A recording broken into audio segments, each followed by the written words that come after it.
Deus aí em Atos capítulo 17. Atos capítulo 17, a segunda viagem de Paulo. Dessa vez, depois da discussão com Barnabé, porque Barnabé queria levar João Marcos, parente de Barnabé, que tinha fugido da primeira viagem missionária, desistiu do meio dela. Paulo não quis levar. E a contenda não foi pequena. O texto diz logo aí acima, Paulo decide escolher Silas e Timóteo para poder ir com ele nessa viagem.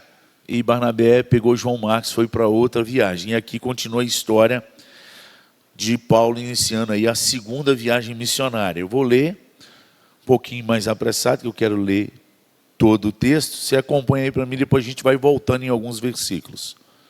E diz assim: tendo passado por Anfípolis e Apolônia, chegaram a Tessalônica. Tessalônica é aquela cidade onde Paulo escreve duas cartas. Carta de Paulo aos Tessalonicenses, é essa cidade aqui, onde havia uma sinagoga de judeus. Paulo, segundo o seu costume, foi procurá-los e por 3 sábados arrazoou com eles acerca das Escrituras, expondo e demonstrando ter sido necessário que o Cristo padecesse e ressurgisse dentre os mortos. E este dizia: ele é o Cristo, Jesus, que eu vos anuncio. Alguns deles foram persuadidos e unidos a Paulo e Silas, bem como numerosa multidão de gregos piedosos e muitas distintas mulheres. Os judeus, porém, movidos de inveja, trazendo consigo alguns homens maus, dentre a malandragem, ajuntando a turba, alvoroçaram a cidade. E assaltando a casa de Jason, procurava trazê-los para o meio do povo. Porém, não os encontrando, arrastaram Jason e alguns irmãos perante as autoridades, clamando: estes que têm transtornado o mundo chegaram também aqui, os quais Jason hospedou. Todos estes procedem contra os decretos de César, afirmando ser Jesus outro rei. Tanto a multidão como as autoridades ficaram agitadas ao ouvirem essas palavras.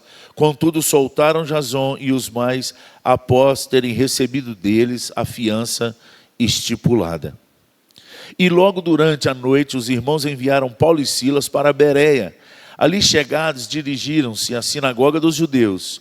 Ora, esses de Bereia eram mais nobres que os de Tessalônica, pois receberam a palavra com toda a avidez, examinando as Escrituras todos os dias para ver as coisas como eram de fato assim. Com isso, muitos deles creram, mulheres gregas de alta posição e não poucos homens. Mas logo que os judeus de Tessalônica souberam que a palavra de Deus era anunciada por Paulo, também em Bereia, foram lá excitar e perturbar o povo. Então os irmãos promoveram sem detença a partida de Paulo para os lados do mar. Porém, Silas e Timóteo continuaram ali. Os responsáveis por Paulo levaram até Atenas e regressaram trazendo ordem a Silas e Timóteo para que o mais depressa possível fossem ter com ele. Enquanto Paulo os esperava em Atenas, seu espírito se revoltava em face da idolatria dominante na cidade. Por isso, dissertava na sinagoga entre os judeus e os gentios piedosos, também na praça todos os dias entre os que se encontravam ali. E alguns dos filósofos epicureus e estoicos contendiam com ele, havendo quem perguntasse: que quer dizer esta tagarela? E outros: parece pregador de estranhos deuses, pois pregava Jesus e a ressurreição. Então, tomando consigo, o levaram ao Areópago, dizendo: podemos saber que nova doutrina é esta que ensinas? Posto que nos traz aos ouvidos coisas estranhas, queremos saber o que vem a ser isso. Pois todos os de Atenas e os estrangeiros residentes de outra coisa não cuidavam senão dizer ou ouvir as últimas novidades. Então Paulo, levantando-se no meio do Areópago, disse: senhores atenienses, em tudo vos vejo acentuadamente religiosos, porque passando e observando os vossos objetos de culto, encontrei também um altar no qual está escrito: ao Deus desconhecido. Pois esse que adorais sem conhecer é precisamente aquele que eu vos anuncio. O Deus que fez o mundo e tudo que nele existe, sendo ele Senhor do céu e da terra, não habita em santuários feitos por mãos humanas, nem é servido por mãos humanas, como se de alguma coisa precisasse, pois ele mesmo é quem a todos dá vida, respiração e tudo mais. De um só fez toda a raça humana para habitar sobre toda a face da terra, havendo fixado os tempos previamente estabelecidos e os limites da sua habitação, para buscarem a Deus se porventura tateando o possam achar, bem que não está longe de cada um de nós, pois nele vivemos e nos movemos e existimos, como alguns dos vossos poetas têm dito, porque dele também somos geração. Sendo, pois, geração de Deus, não devemos pensar que a divindade é semelhante ao ouro, à prata ou à pedra trabalhada pela arte e imaginação do homem. Ora, não levou Deus em conta os tempos da ignorância. Agora, porém, notifica aos homens que todos, em toda parte, se arrependam, porquanto estabeleceu um dia que há de julgar o mundo com justiça, por meio de um varão que destinou e acreditou diante de todos, ressuscitando dentre os mortos. Quando ouviram falar de ressurreição de mortos, uns escarneceram e outros disseram: a respeito disso te ouviremos noutra ocasião. A essa altura Paulo se retirou do meio deles. Houve, porém, alguns homens que se agregaram a ele e creram. Entre eles estava Dionísio, o Areopagita, uma mulher chamada Dâmaris, com eles outros mais.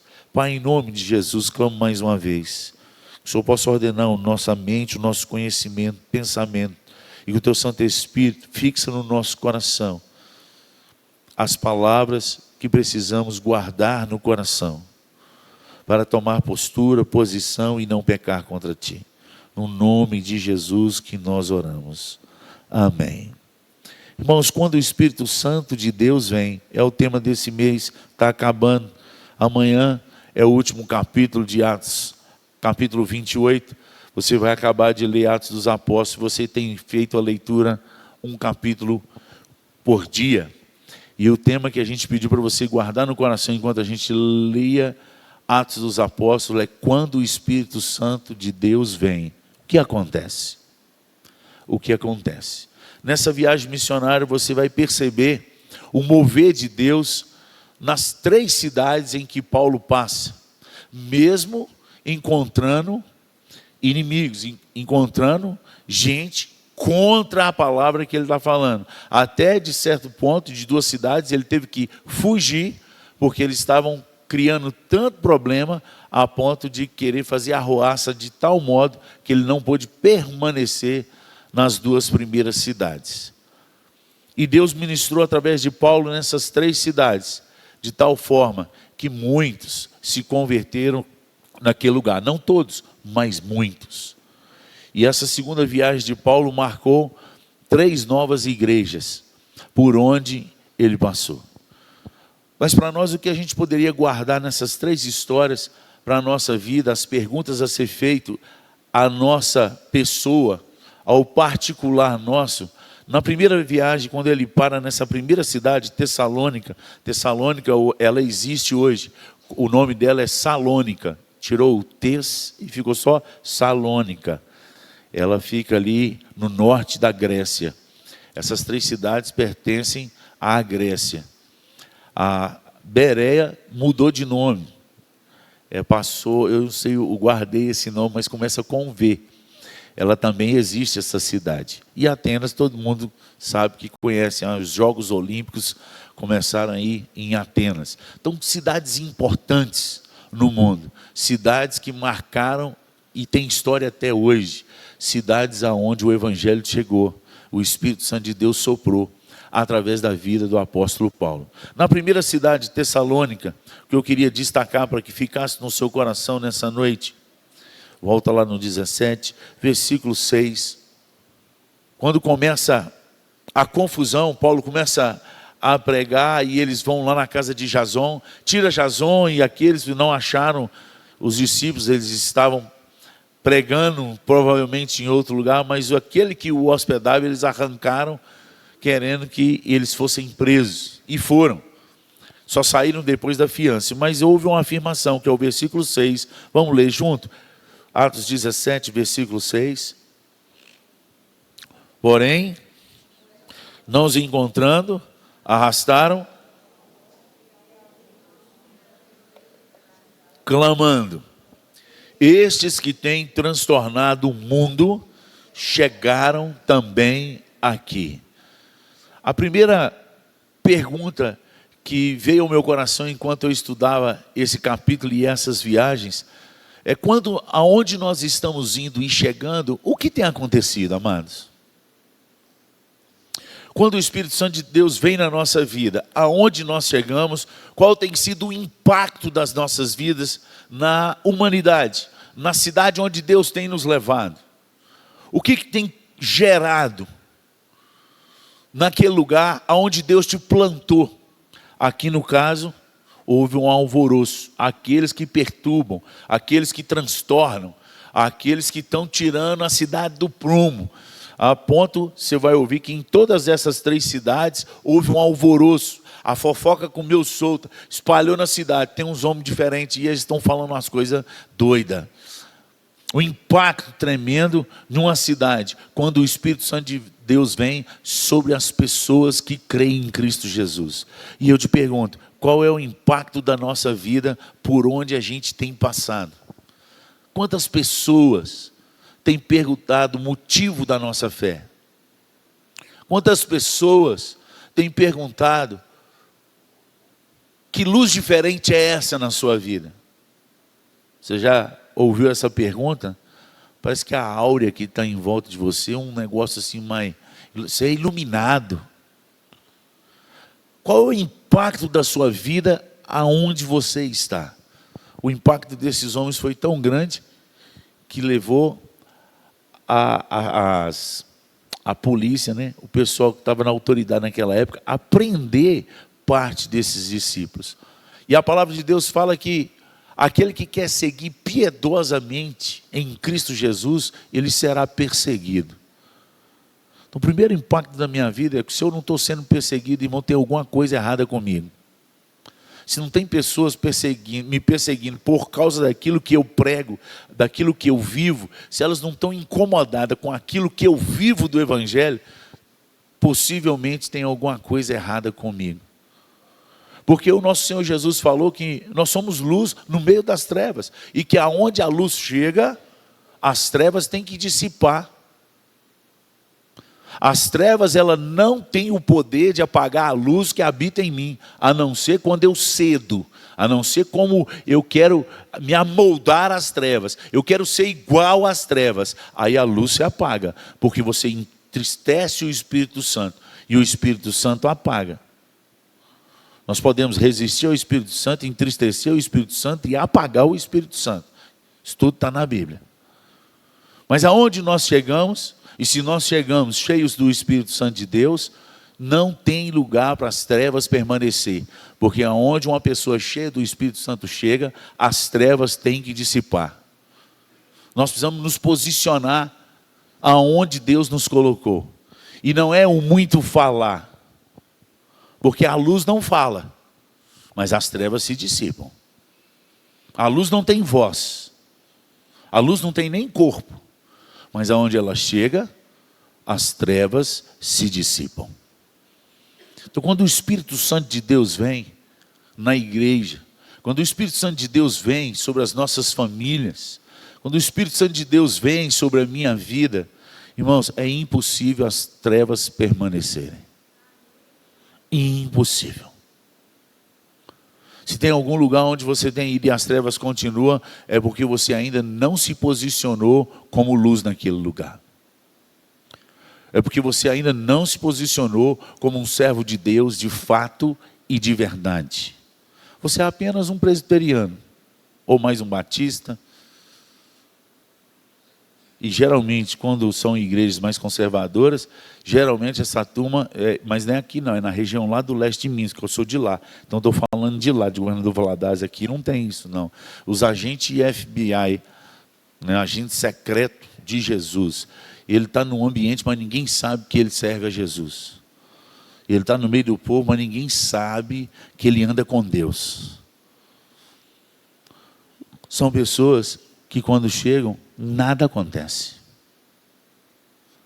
Mas nessa primeira cidade, Tessalônica, aconteceu de tal forma que eles falaram: estes que têm transtornado o mundo chegaram também aqui. Essa é a primeira coisa que ficou no meu coração, que eu queria deixar para o seu coração nessa noite. Quando nós chegamos, o que tem acontecido? Porque se não tem acontecido nada, nós estamos sendo moldados às coisas desse mundo.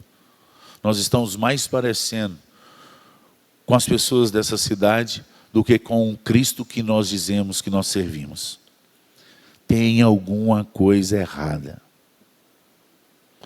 Nas primeiras vezes que eu fiquei envergonhado comigo mesmo, que eu senti-me humilhado, foi logo na minha conversão de fato e de verdade. Porque eu sempre fui presbiteriano. Eu nasci na igreja presbiteriana. Mas aos meus 19 anos, Deus mudou minha vida.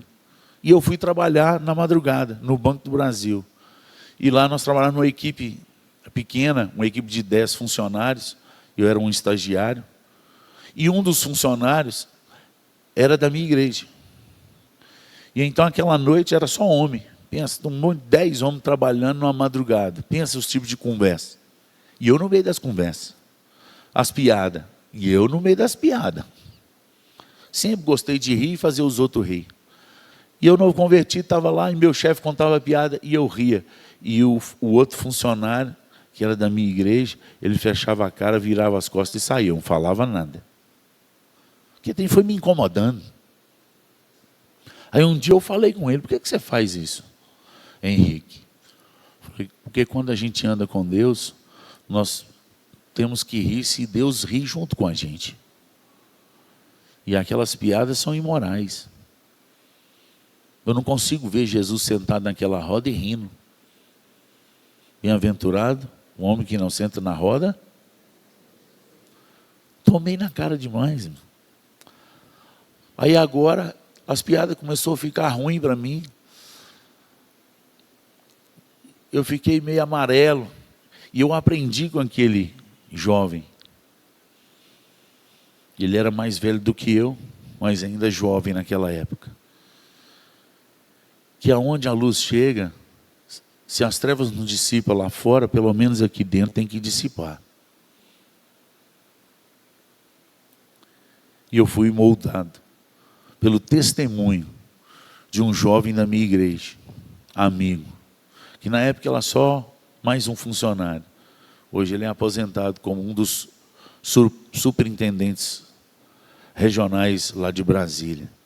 Um homem de Deus, que me ensinou que aonde a luz chega, as trevas têm que dissipar. E começa dissipando aqui. Tem jeito de dissipar lá para vir depois para cá. É daqui para lá. Tem que primeiro terminar aqui. Esse é o primeiro impacto desse texto no meu coração. Aqueles que chegaram, aqueles que alvoroçaram o mundo, chegaram também até nós. Esse é o primeiro impacto. Mas o segundo impacto está nos crentes de Bereia. Quando o Espírito Santo de Deus vem. Quando o Espírito Santo de Deus vem sobre uma igreja, vem sobre um povo, através daqueles que estão ministrando a palavra. Olha aí, versículo 11. Ora, estes de Bereia eram mais nobres. Vamos lá?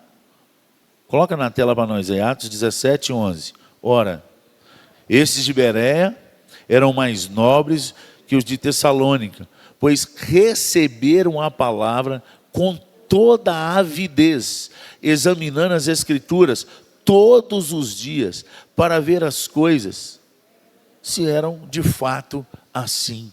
Quando o Espírito Santo de Deus vem, não acontece só um alvoroço, uma perturbação, um impacto na sociedade. Acontece sede e fome de Deus. Se o Espírito Santo de fato habita em nós e habita na igreja, a igreja tem que ter uma fome ávida pelas Escrituras. Quando isso não acontece, irmãos, só tem dois motivos.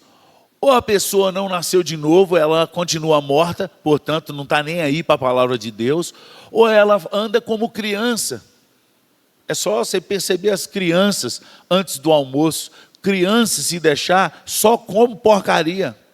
Chupa pirulito, toma sorvete, come bombom. Chega na hora do almoço, do alimento necessário, de fato, de verdade, não quer comer. Ai, estou sem fome. Por isso que os pais ficam com raiva e não deixam os meninos comer essas coisas, para não atrapalhar o alimento que dá saúde, o alimento que realmente faz o corpo crescer, que deixa o menino crescer. Porque eles ficam comendo essas porcariadas, a saúde lá na frente vai gritar. Então só tem esses dois motivos. Se o Espírito Santo de Deus sopra sobre um lugar, só tem dois motivos para a pessoa não ter fome e sede da palavra de Deus. Ou porque ela ainda não nasceu de novo, ela está morta. Ela é uma boa religiosa, como Nicodemos, conhecia tudo da Bíblia, não conhecia nada de Deus. Ela não examina, ela não tem sede, ela não quer descobrir mais de Deus. Para ela é mais um culto. De vez em quando, abre a Bíblia. Está morta, ou então está comendo porcaria por aí, irmão. Fica mais no WhatsApp, no Instagram, mais nessas músicas aí, só Jesus na causa. Aí não tem fome de Deus mesmo não. Aí não tem fome de Deus. Sabe quando é que vai ter fome de Deus? Quando dá alguma enfermidade brava. Depois que já tomou um monte de medicamento que não resolveu, aí começa a pedir oração nas listas de oração da igreja. Aí tem fome. Porque se está tudo bem e a conta bancária está tudo jóia, ô menino. Mas esses crentes de Bereia aqui eram crentes notórios. Eles tinham avidez na palavra. Paulo ia pregando e eles conferindo para ver se ele estava falando a verdade. Hoje, irmãos, o mais triste é que se a gente gosta do pastor, ele pode falar o que quiser. E nós acreditamos ainda. Não, porque meu pastor, não, porque meu presbítero, porque o diácono, é da igreja, oficial. Irmão, se não tiver escrito na palavra, está fora, está ruim. Tem alguma mistura aí que não é de Deus. Nós precisamos aprender a conferir as coisas que todo mundo prega. Eu tenho tido um temor muito grande da internet, porque hoje os membros da igreja, eles são membros mais dos pastores da internet do que da própria igreja.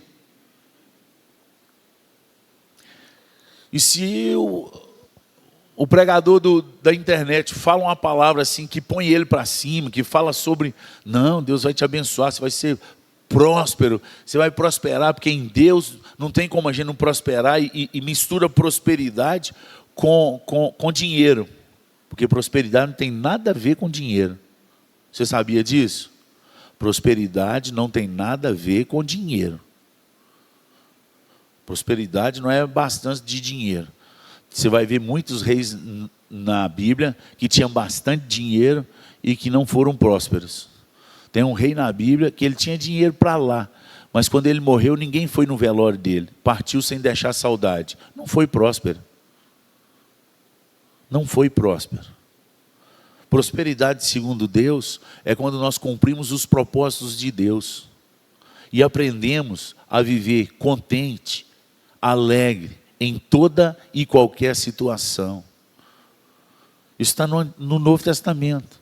Tanto que você não vai ver no Novo Testamento, todo mundo que vai falar sobre prosperidade baseado na palavra, só usa o Antigo Testamento.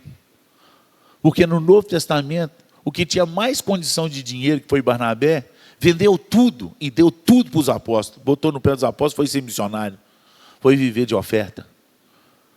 O mais próspero citado no Novo Testamento. No Antigo Testamento você tinha Salomão, você tinha Davi, você tinha José, você tinha um monte de rico lá.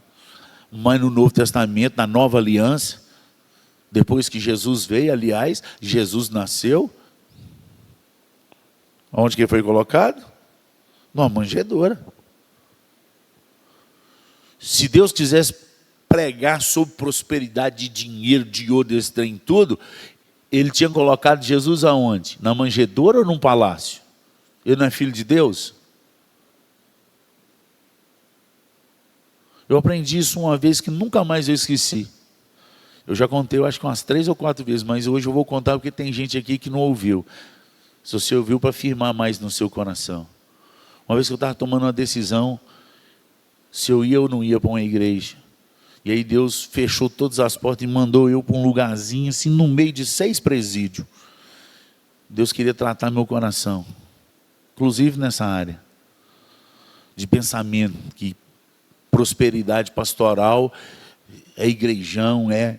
Então, Deus me colocou numa igrejinha, irmão, 6 presídios em volta. Quem que converte e vai frequentar uma igreja dessa?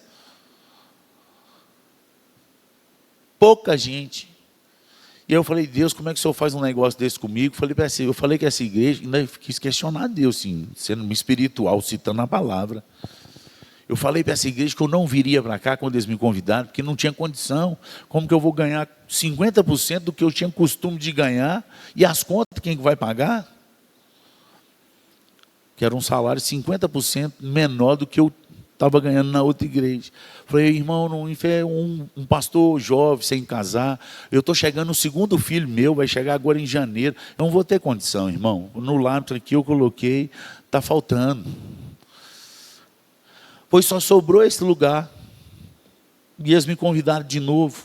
E eu falei, Deus, como é que o Senhor faz um trem desse? Na tua palavra está escrito que o sim do crente é sim, o não do crente é não. Eu querendo impressionar Deus.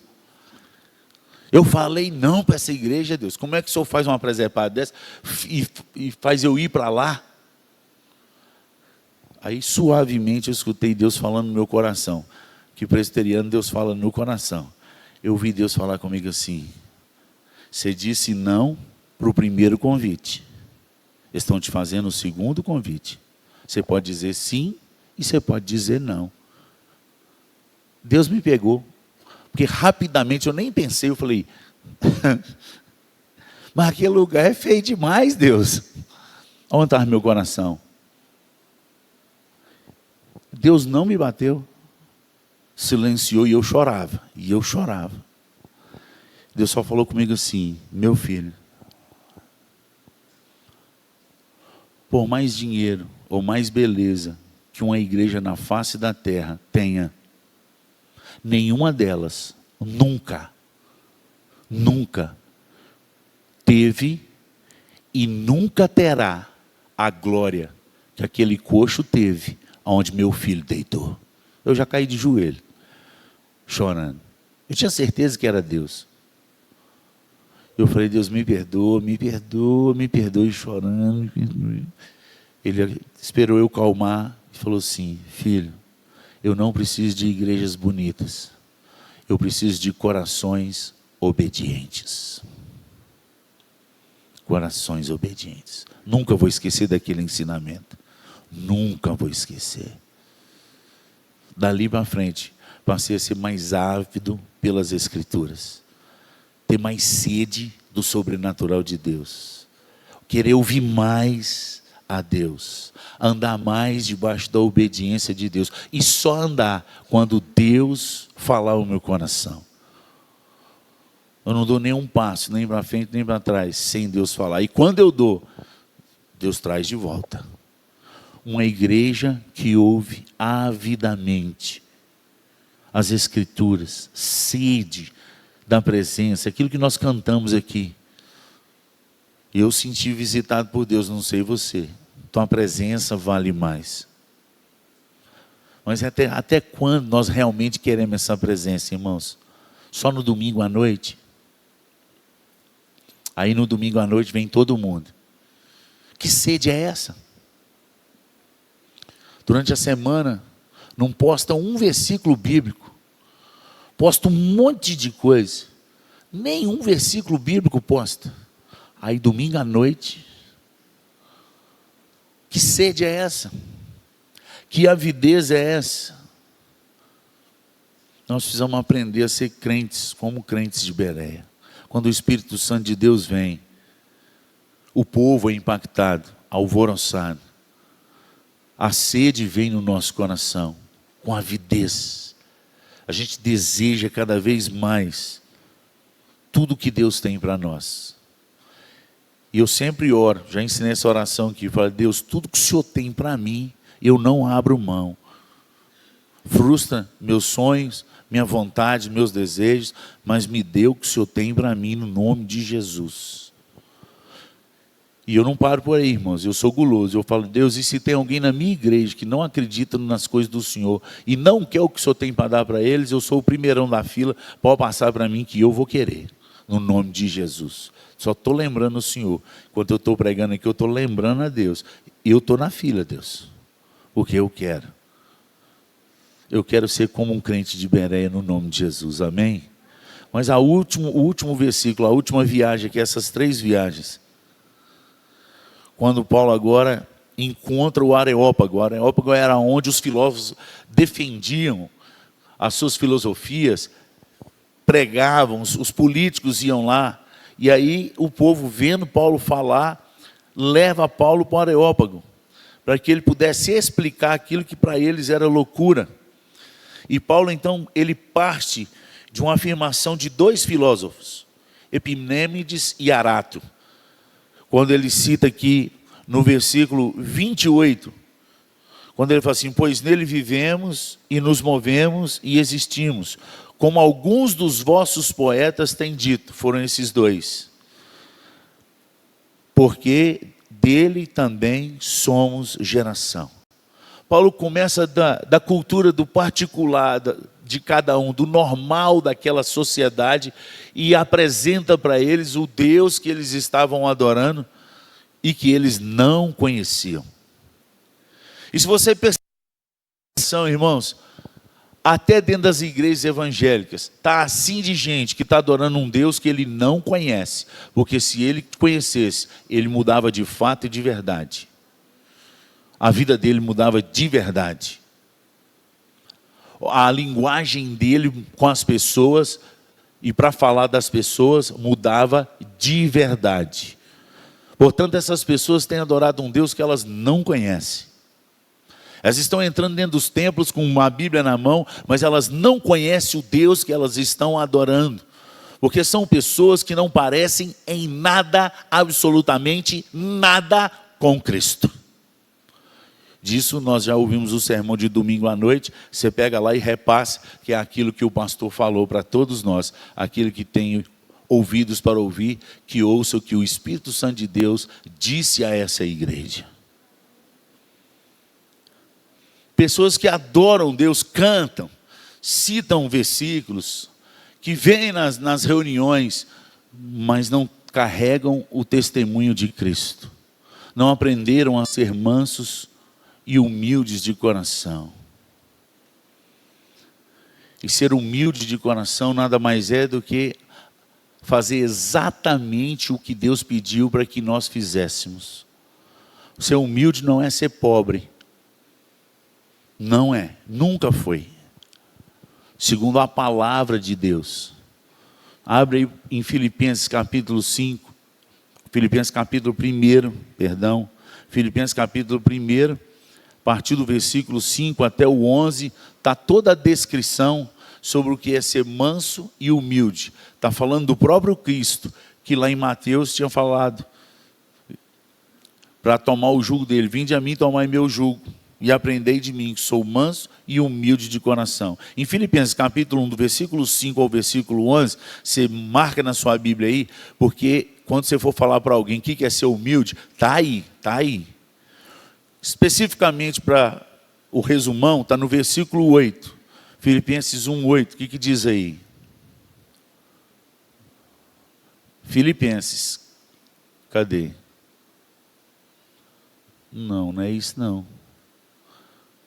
Filipenses, será que eu errei o texto? É Filipenses, espera aí, que eu vou conferir aqui agora. 5.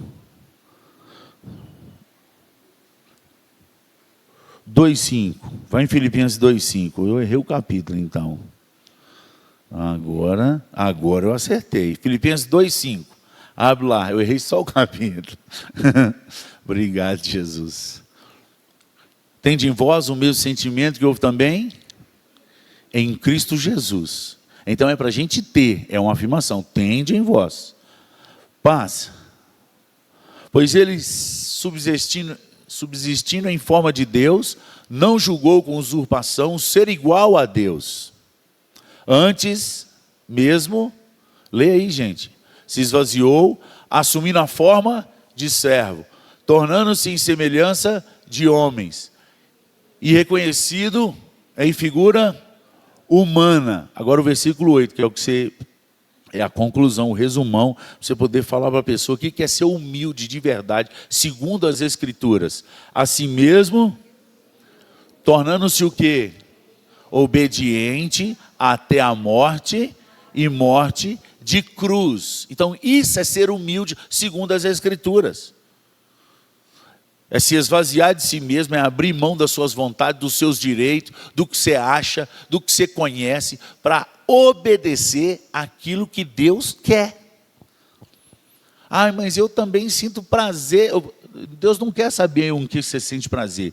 Deus quer que você tenha prazer nas coisas que Ele tem prazer. Deus não quer saber naquilo que você tem vontade. Deus quer saber o que você ande na vontade dEle. Isso é ser humilde. Na linguagem de Deus, Ele vai entender que você está realmente se humilhando quando você abre mão das suas vontades, dos seus direitos, daquilo que você acha, do que você gosta, para viver o que Deus gosta. Aquilo que dá prazer em Deus, através da sua vida. E o que dá prazer em Deus, através da sua vida, é o que Jesus disse para a multidão, quando eles já estavam andando com Ele, porque Ele multiplicava pães, peixes, Ele curava tudo quanto é sorte de enfermidade, expulsava demônio. Aí as multidão começou a chegar, Ele parou todo mundo e falou assim, espera aí. Ele virou para os discípulos, o texto fala que Ele vira para os discípulos e vira para a multidão e fala, quem quer seguir a mim, negue-se a si mesmo, aprenda a dizer não para as suas vontades. Tome a sua cruz, decida morrer, e então depois siga-me. Esse evangelho tem sido pregado nas nossas igrejas e em várias outras igrejas aí. Vem como estás e continue como estás. Isso não tem na Bíblia não, irmãos. Você pode vir como você está, mas permanecer como você está no mundo, não. Você vem, mas muda.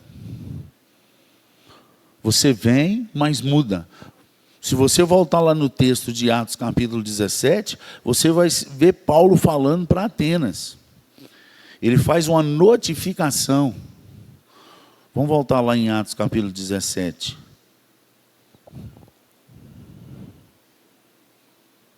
Versículo 30. Ora, não levou Deus em conta os tempos da ignorância. Agora, porém, notifica.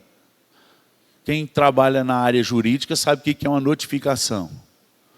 Quando o juiz manda uma notificação para a gente comparecer ao tribunal, para a gente fazer a nossa defesa. É uma notificação de alguém que tem autoridade.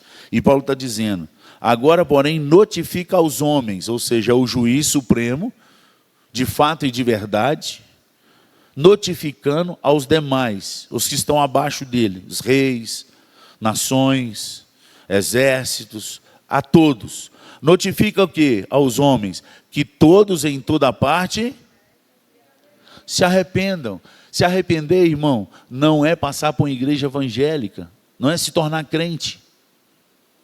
Se arrepender, a palavra aí é metanoel, que significa mudar a mente, arrepender-se, mudar a mente para melhorar, emendar de coração e compensar os pecados passados. É ter tristeza daquilo que você fazia antes de entrar para a igreja. Agora, se você entra para a igreja e continua fazendo as mesmas coisas que você fazia lá, irmão, você não arrependeu e nem converteu, não. Você passou para a religião dos crentes. Mas mudança de mente, de arrependimento, que é confessar o que fez e largar, deixar. Aí é arrependimento. E Paulo fala com o pessoal de Atenas, notifica os homens agora, se arrependam, porquanto estabeleceu um dia em que há de julgar o mundo com justiça. E esse dia está chegando, irmãos.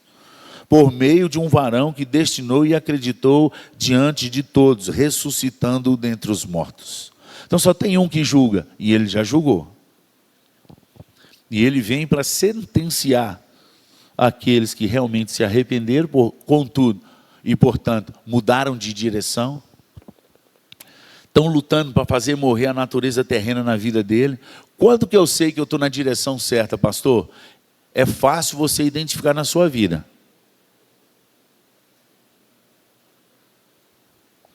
É só você olhar para trás aí e ver quantas coisas que você xingava e como é que está os palavrões na sua vida hoje.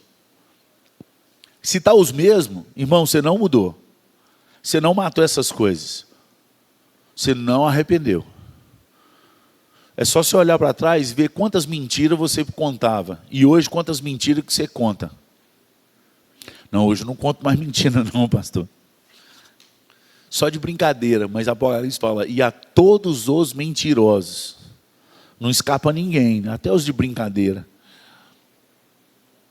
Apocalipse 21:8 ou 22:15, tem a lista da turma que não vai estar com Cristo.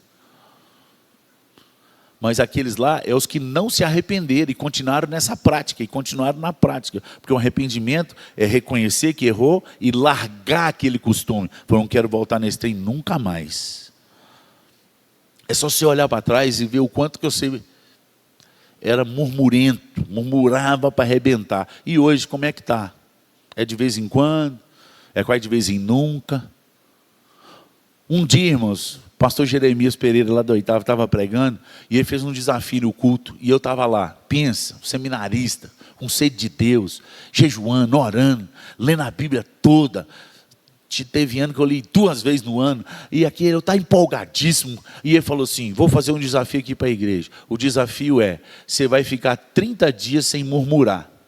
Você vai levantar aqui e falar, Deus, eu vou fazer um voto que eu vou fazer 30 dias só de gratidão, de louvor, de adoração ao Senhor, dou o que doer, custe o que custar. Eu falei, aí eu levantei depressa, tipo assim, crentão, né? Falei, não, eu vou arrebentar, e eu pensando, já melhorei bastante, agora eu vou forçar para tirar nota 10. Aí ele falou assim, mas tem o seguinte, se no período dos 30 dias, 29 dias, você murmurou, zerou a sua vida. Você vai ter que fazer mais 30 dias para frente. Gente, aquele ano eu cheguei no final do ano tão frustrado, mas tão frustrado. Eu cheguei perto dos 20 dias, mas não consegui chegar nos 30 nem a pau. E eu fiquei numa frustração, numa tristeza. Aí eu saí perguntando a quem que tinha feito o voto, que tinha uns que tinham ido comigo. O que consolou meu coração é que ninguém conseguiu. Ou então... Mas esse é o problema da gente. É que a gente fica feliz porque ninguém consegue, então eu também não faço. Você entendeu?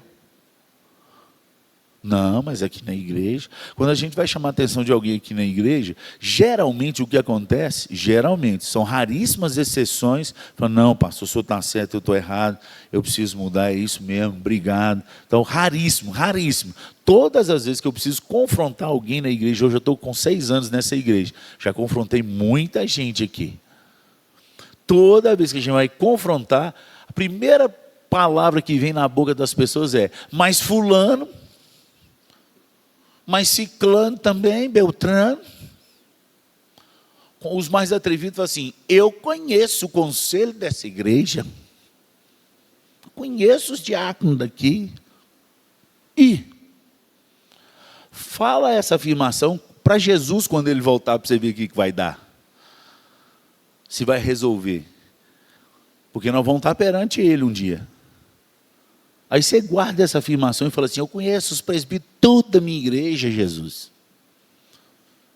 Se ele tiver paciência, porque ele não vai voltar como cordeiro, ele morreu como cordeiro, ele vai voltar como leão, ele vai voltar como juiz. Ele está em Deus como advogado hoje. Isso é 1 João, capítulo 1. Ele está lá, capítulo 2, primeiro versículo lá. Essas coisas eu escrevi para não pecar. Se contudo pecar, tem advogado junto ao Pai, Jesus. Mas quando ele voltar, ele não volta como advogado, ele volta como juiz. Aí você fala com ele como juiz. Põe o pastor antes no meio, para ver o que vai dar. Sabe o que vai dar? Absolutamente nada. Se ele tiver muito amor e misericórdia e calmaria, ele vai falar assim, eles já passaram por aqui. agora é a sua vez.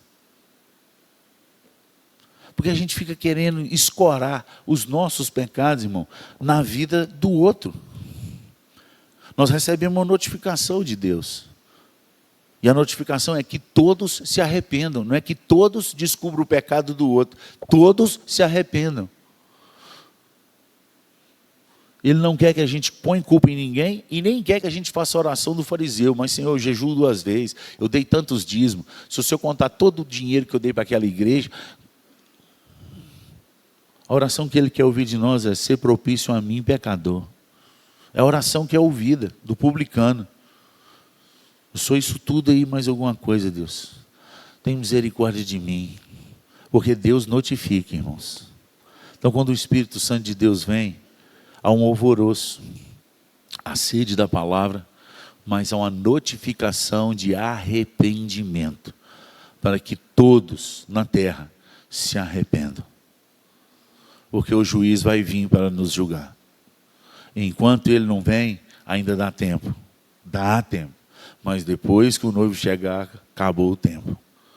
Não vai dar tempo mais de remediar. Que Deus tenha misericórdia de nós. E que a gente possa procurar cada dia mais. Porque o dia está se aproximando. O mover agora é, em vez de preocupar com o outro, preocupe com você. Preocupe com a sua vasilha. Pois ela tem que estar transbordando de óleo. Porque o noivo só vai levar as virgens prudentes, das quais estavam com as vasilhas transbordando da presença do Espírito Santo de Deus, de óleo. E para transbordar é um processo, não vem numa oração. Não vem numa oração de um pastor ungidão, chamar você aqui a orar, não, transbordou. Não, é um processo de ter uma vida, de falar entre vós com salmos, é um processo de cantar hinos e cânticos espirituais, é um processo de ser grato a Deus por tudo, é um processo de agora preferir os outros em honra, deixar os outros passar, deixar os outros ultrapassar, os outros comer primeiro, os outros pegar a fila primeiro que você. Esse é o processo, irmãos. Porque aquele que quer ser o primeiro no reino dos céus, ele tem que aprender a ser o último e servo de todos. Aí o Espírito de Deus identifica, essa turma está fazendo a vontade do Pai, e transborda na sua vida. Amém? Que possamos nos preparar para o encontro com o noivo. Quem não quer do nosso lado, irmão, não é hora de preocupar com o que está do lado. Preocupa com você. A noiva tem que estar transbordando. E o momento é agora. Porque os sinais de Mateus 24 estão todos aí. Todos ao mesmo tempo. Tremores de terra e rumores de tremores. Guerra e rumores de guerra. Epidemias. Os sinais estão todos aí. Logo após esses sinais vem o capítulo 25 de Mateus, que é a parábola das virgens. Está na hora da gente olhar para os céus e transbordar do Espírito no nome de Jesus. Que esse cântico, tua presença vale mais, possa ser uma verdade na sua vida daqui para frente. Vale mais do que qualquer dia que você tiver. Vale mais do que qualquer dinheiro que você tem na conta. A presença do Senhor.